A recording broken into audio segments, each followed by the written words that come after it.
for a walk along the Bosque, you might have noticed these odd metal structures with barbed wire. They're called Jetty jacks, and they were installed here by the Bureau of Reclamation and the U.S. Army Corps of Engineers way back in the 40s and 50s. Their purpose was simple: to trap sediment and stabilize the riverbank, preventing erosion and protecting levee systems. While they worked well at first, a lot has changed since then. For example, our climate and the river's hydrology. As the weather gets hotter, air drier, and snowfall lesser, these jetty jacks don't perform their functions anymore and actually can be harmful.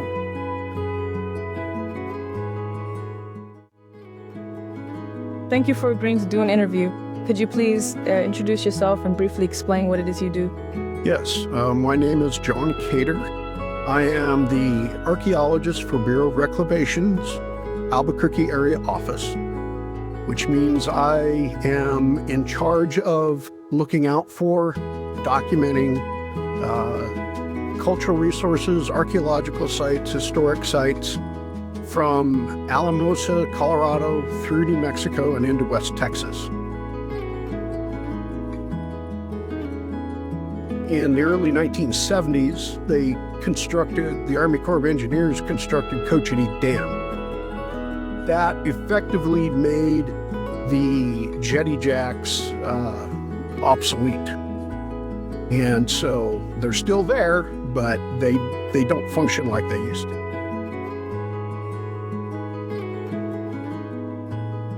These things are over 50 years old, and in order for something to be considered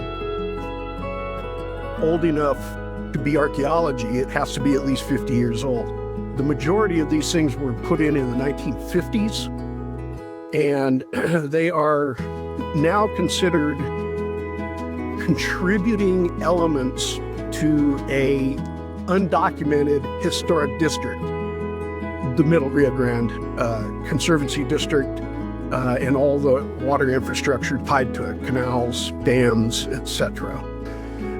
So whenever Reclamation is doing a project, or if we're funding a project in the Bosque, chances are very good we're going to encounter these. And so we document them currently, and we consult with the State Historic Preservation Office regarding what to do with the jetty jacks. Normally, documentation is all we need to do, and then they can be removed because they'll be mapped and we'll know where they were.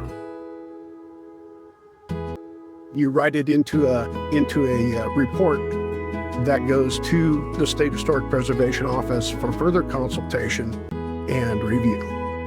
Normally, we get a letter back from them saying, okay, we agree with you. But on average, I would say that you can move from documentation to removal within a couple of months. Statistically, by 1962, there were 115,000 jetty jacks in place between Cochiti and Bernardo, New Mexico.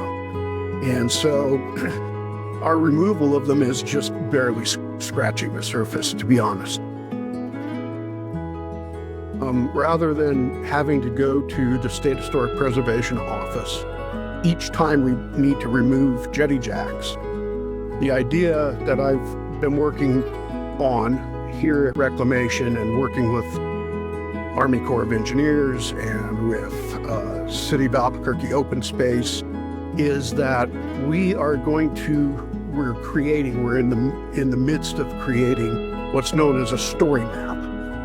And a story map basically will be a map that shows all of the locations of every known jetty jack within the Middle Rio Grande. And then I will also write an overarching document for the recordation of these things.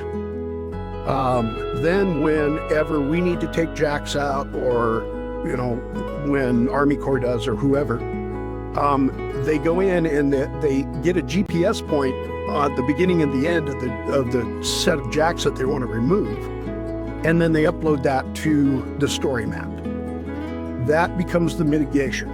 We don't have to go to SHPO. I will report on the number of jetty jacks removed once a year. the actual removal of them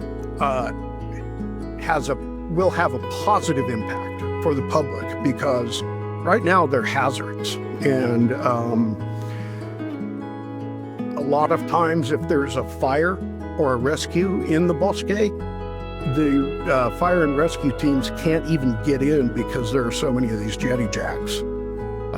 And they also are kind of islands for fuel for fires. Plants grow up between them, trees grow up in them. But that isn't the only danger these structures pose. Look at these jetty jacks. They're inside the water. Originally they were built along the bank, but the river moved and now they're submerged. So imagine swimming or canoeing or allowing your dog to play in the water. You can see how these might be dangerous.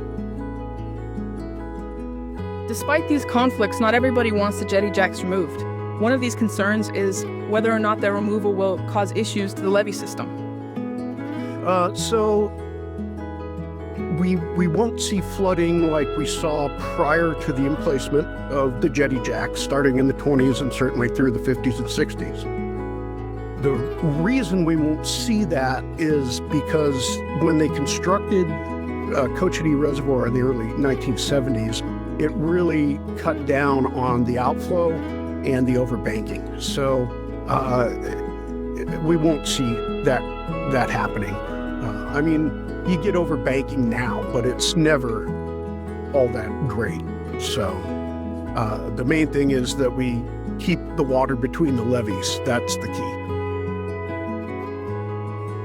Some people are just used to looking at them and consider them part of the bosque. So to account for their cultural significance, maybe we could find a middle ground. We could remove most of them in order to minimize the harm they cause, but keep in a series or two and put down a plaque to acknowledge their importance to the history of the Rio Grande.